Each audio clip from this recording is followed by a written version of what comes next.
good to be back and talking college football. But, man, the tragedy that hit in New Orleans this weekend, or I say this week, with, the ISIS associate with and a terrorist that's killed 15 people, injured many more.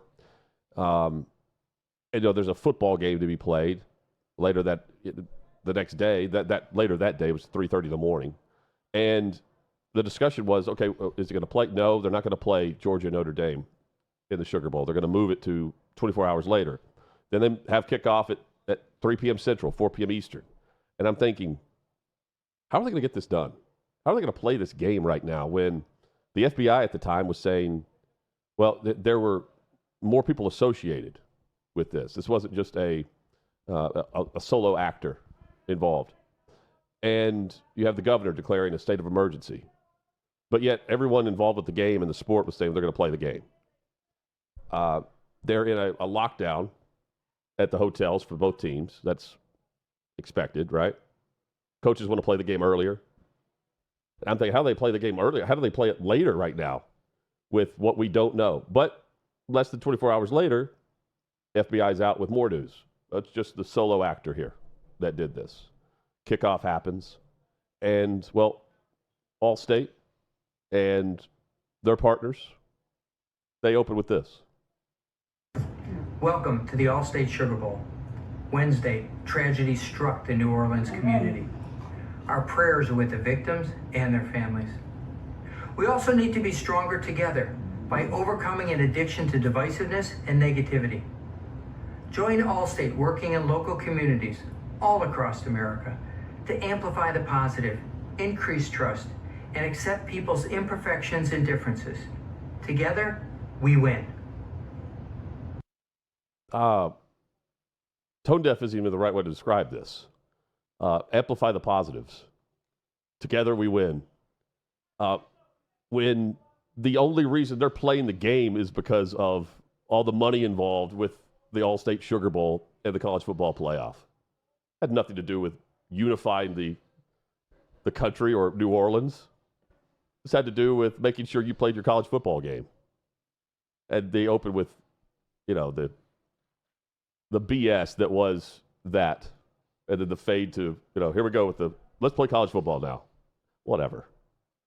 Hopefully more people read into that and saw straight through it the way we did. It was a 30-second video that you should have cut off at about 10 seconds. That first 10 seconds, honoring the victims, talking about the sadness of the city of New Orleans after a terror attack.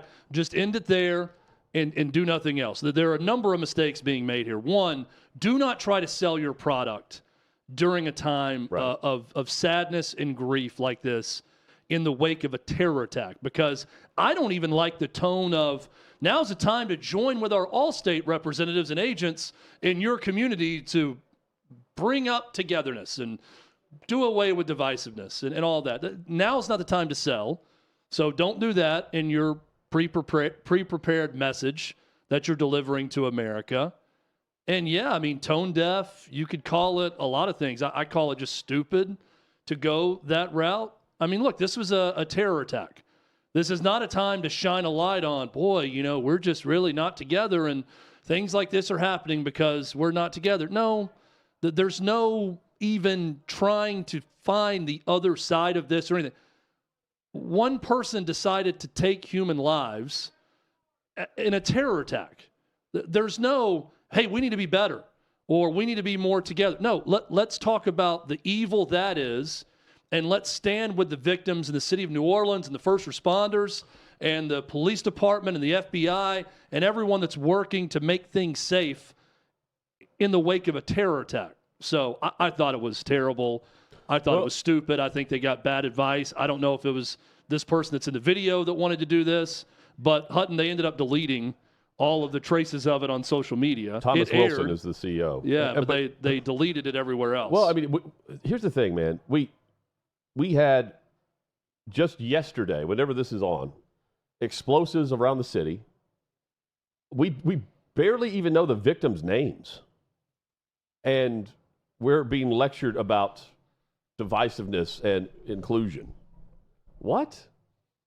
It was like, oh, let's honor those with those that were lost, and then immediately by honoring them, it was on to the next thing for the Allstate Sugar Bowl, and that was I was surprised they played the game. I really was. How the news was out, because you have to, Chad, it's not just about what the statements were coming out and the clarity that we had through the news and through the FBI and those investigating, right?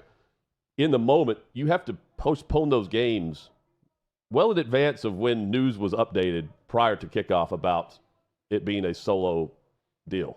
Like, you see what I'm saying? I was really surprised they went through the walkthroughs the day before. I remember thinking the same day. Yeah, on that day when all this was going on, on New Year's Day, I'm thinking, man, I was reading the reports about now Georgia's having a private walkthrough, security's taking it from the hotel, and I'm thinking, I was a little bit surprised about that. And I was also, like you, surprised when the initial report was the plan is to play the game tonight, and then right after that was put out there in reports, it was immediately, well, they haven't made a decision yet, likely to postpone it.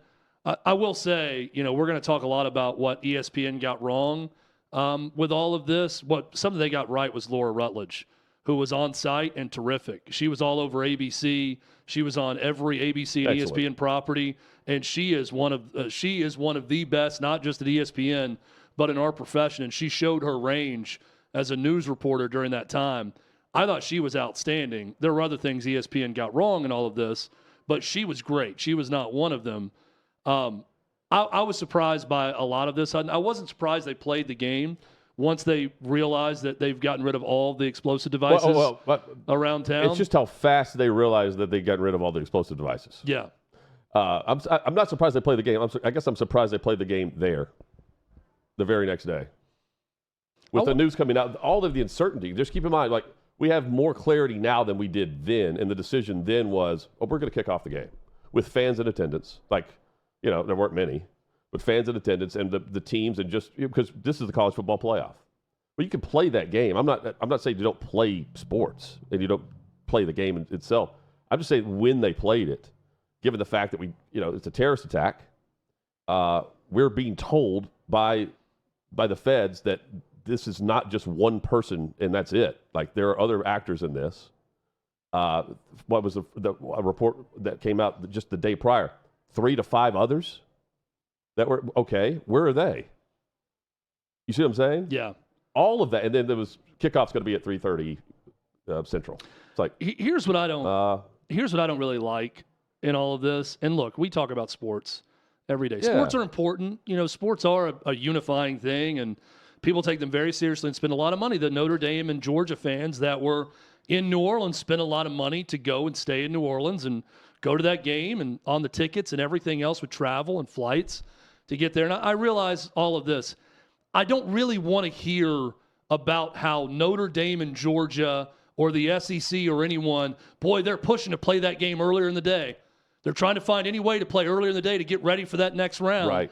And I'm thinking, guys, just take a damn beat and let's play the game when the feds and when the New Orleans Police Department tell you to play it. And if it's a 24-hour delay, I promise your bodies can recover in that 4-hour time period to get back and get ready for a game the next week.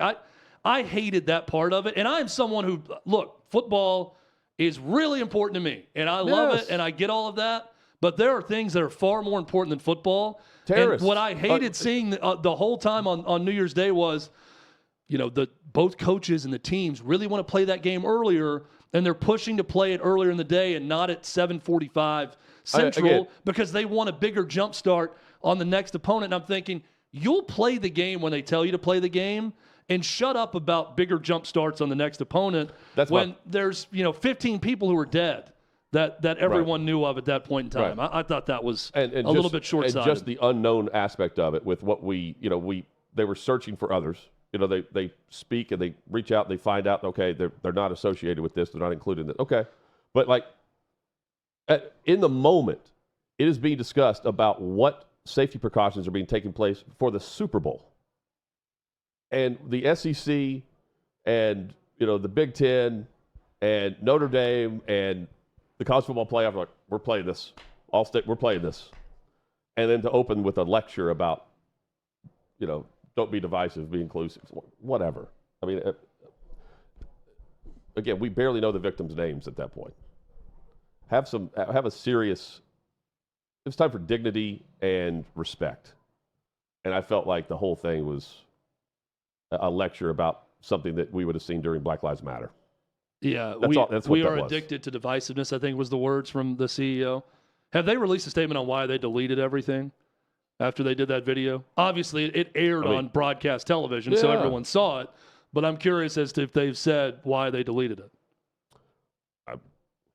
I'm sure it's going to be the backlash. The blame is going to be, because everyone's so divisive, and it was just the creating more divisive. We don't regret anything, but people are so divided that we can't leave it out there. It's also like there's surveillance video of everything that went down. It's hard to miss. I mean, let's also include the Tesla that exploded. Yeah. Again, there are a lot of questions at the time of the decision being made to play it. And at the time, by the way, that this guy was probably recording this video that we just didn't know. Take a beat, Chad. That's the way to say it. Take a beat. And instead, it was just we'll rake in the take of the college Georgia, football playoff. Notre Dame too. Look, it's the reporter's job to report. So the things I'm reading about, they're pushing to play it earlier. That's them doing their jobs because that's what they're hearing about the teams wanting to play it, and that's what happened. Initially it was going to be 24 hours later. Right. They're going to kick this off, and then all of a sudden, 3-4 hours after that? No, they're going to kick off at 3 Central, 4 Eastern instead because those teams want to get a jump start in the next week. They did. That's true. I'm glad everything went off without a hitch, so I guess all's well that ends well, but I don't – again, sports are important. Football's important. There are things that are more important, and there are times where coaches – and leagues and everyone, they need to step aside and just do as they're told in moments of crisis like this and not immediately start complaining. Man, my boys aren't going to get enough rest for that semifinal game. If we win, we can't wait another day. That's going to throw everything off. Not the time. Not the time. And, another part of it was Ole Miss is playing, at the same time that this game would have kicked off. So they move it up, and what do you know? Get the doubleheader. I don't know what the Ole Miss Duke game did ratings-wise in that second half when it was 34-7 at halftime. It was just inventory for another sponsor is my point. Yeah. That's all. Got to get those Allstate ads in. Got to get more of those. They got their 30-second message to start. Man. So we got to get some more in. So the game itself, I found Notre Dame, Georgia to be highly entertaining despite the lack of offense. The defense is flying around. That was a lot of fun to watch. I don't normally watch a low-scoring, field goal matchup in a first half and think, man, this is slow and plodding and this is ugly. It was. I thought it was. I thought it was good, and Notre Dame's pretty damn good. Georgia's just good though; they're not great, and I think that's the difference this year. And a lot of the SEC and some of the other results that we've seen across the college football playoff, the speed advantage, or maybe just the speed. Difference wasn't all that apparent for Georgia. And how often, especially in the second half, did Notre Dame get the edge on offense against the Georgia defense? That, to me, was the true difference. When Riley Leonard is outrunning some of these Georgia linebackers and defensive backs to get to the corner and get the first down, Chad, I haven't seen that from a Bulldogs defense. And when Kirby Smart is getting out-coached, that normally doesn't happen. And it did in the fourth quarter when we saw Marcus Freeman take the punt team off. Offense comes back on the field. And that was, that wasn't going to be a snap unless someone jumps in the neutral zone or you're going to take the timeout. You either wanted Georgia to waste a timeout in a panic because they weren't ready, or you try to get them to jump off sides. And how do I know that? It was a free play. They snap the ball and they just throw it to one guy deep, and because a player jumped in the neutral zone. Total panic on that sideline by Georgia. They actually got lined up somehow. And if they just take a beat, if they just take more time substituting, they probably get down to a point where Notre Dame takes a timeout because they don't want the time to expire, or they just take the penalty and punt it away again. Yeah, I'll put it in simple terms. Marcus Freeman outcoached Kirby Smart. in this game, and that shocked me. That shocked me. He said that play you mentioned is one of them. And Kirby Smart, they did everything right. They had the punt team out. They quickly got a defense on. They were ready. They were ready. You got to know, just don't jump off sides because they're likely just going to let the play clock go down and try to get you to jump off sides. And you got 2 guys for Georgia jumping off sides in that play. That was a huge play in the ball game. Defensively, I mean, it was looking into the mirror. I thought both teams were exactly the same on defense, but what lost the game for Georgia? Giving up a strip sack at the end of the half where you probably honestly should have taken a knee at 6-3 at that point. And Kirby just admitted taking that. it to the half and not tried to throw it, but especially with the offensive line not being able to block Notre Dame up front. Give up the strip sack, immediately becomes a touchdown, and special teams. You open the second half with a kick return for a touchdown. I'm watching it. I'm at the Omaha airport getting ready to head home. I shut my laptop at that point and said, well, it's over. Notre Dame's not giving up 17 more points to Georgia. And it was at that point with that opening kickoff. So kudos to Notre Dame. They have built a defense in Georgia's image. That is a Kirby Smart, Nick Saban at his best like defense. And I'm not just talking about schematically. Al Golden and Marcus Freeman have built an NFL defense that can stop anybody. So I'm very impressed with Notre Dame. I said coming into the playoff, I'm probably sleeping on Notre Dame a bit in this tournament because of that Northern Illinois loss early in the season and the fact that they were out of sight, out of mind, not having a ton of big games after that. Very impressed with Marcus Freeman. Very impressed with Notre Dame. Unimpressed with Georgia. I think it was a very talented team that was a lot of smoke and mirrors this year. They really weren't as impressive, nearly as impressive as we've seen with Georgia teams in the past. And I think some of that falls on Kirby Smart. Now, some of the stuff he got out of that team, being able to escape against Georgia Tech, being able to escape the way they did in the SEC championship game, that's Kirby Smart and his swagger and his players believing they're going to come through in those big moments. But, you know, guys continuing to break the law with their cars and not getting on them enough about it and having it continue to happen, those disciplinary issues do creep into the locker room and creep into your play. I think we saw that also with Georgia this year. Well, and we saw a backup quarterback. Yeah. You know, Stockton's clearly the backup to Beck for a reason. And he had a month, or not a month, almost a month to sit and think about being that guy. You know, that also fact. And then you play Notre Dame's defense, which is not easy. Not against Golden's defense, no. Look, I think while that was great to watch, the defense, I enjoyed it. Man, a lot of what I watch is just total crap, including like the officiating. This is college football's best we're watching. A lot of chatter about what's going to be called, what's not going to be called, missed calls, what's pass interference, what's not, what's targeting, what's not. All of it. The product itself has taken a step back overall to me. Just the look of college football now.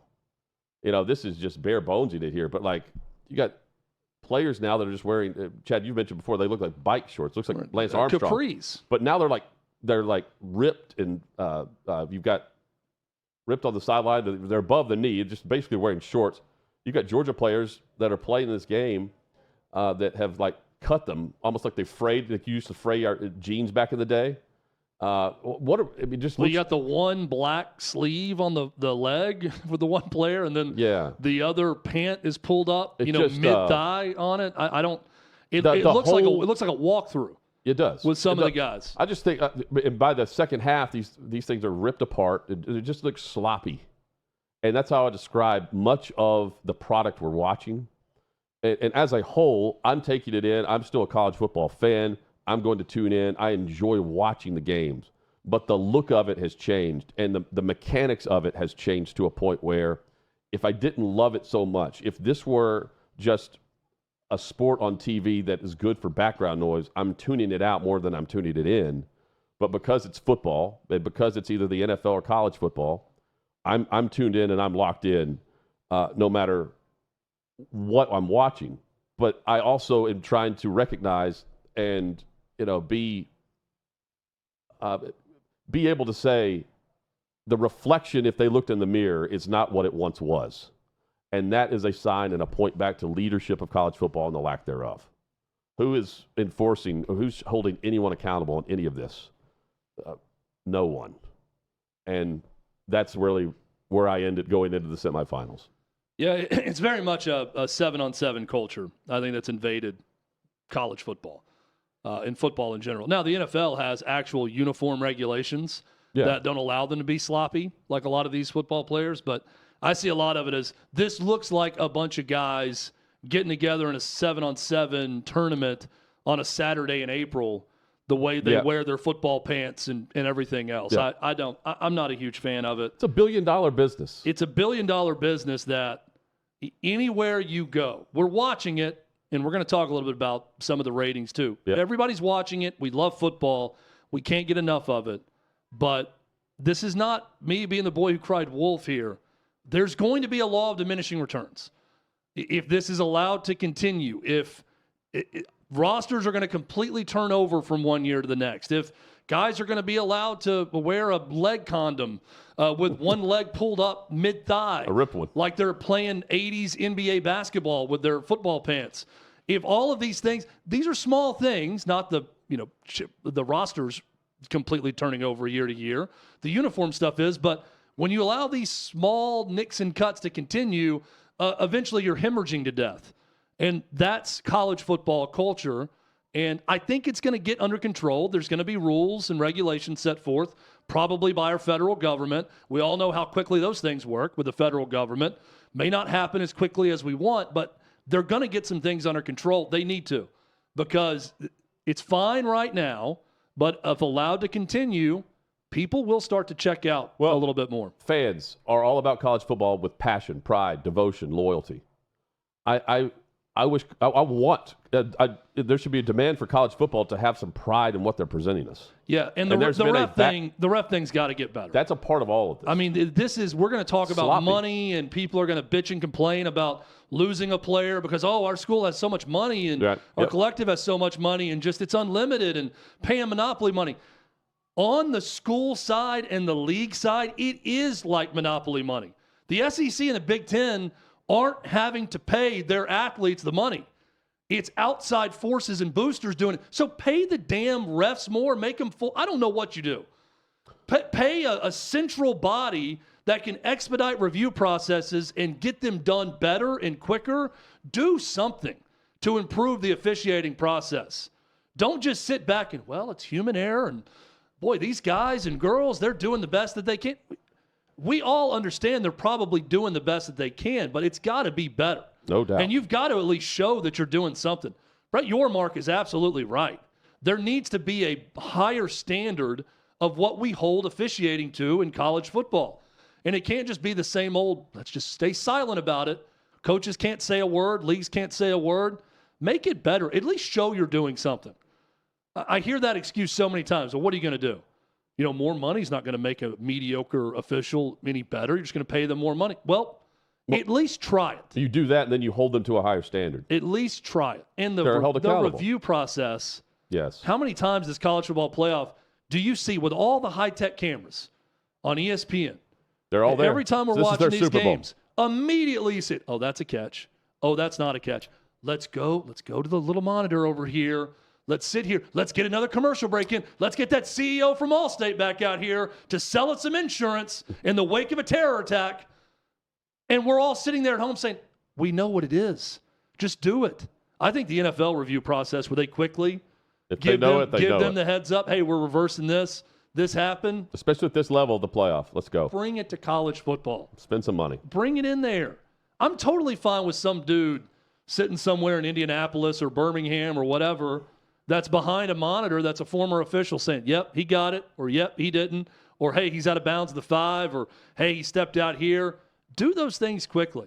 I mean, some of this stuff is terribly out of control.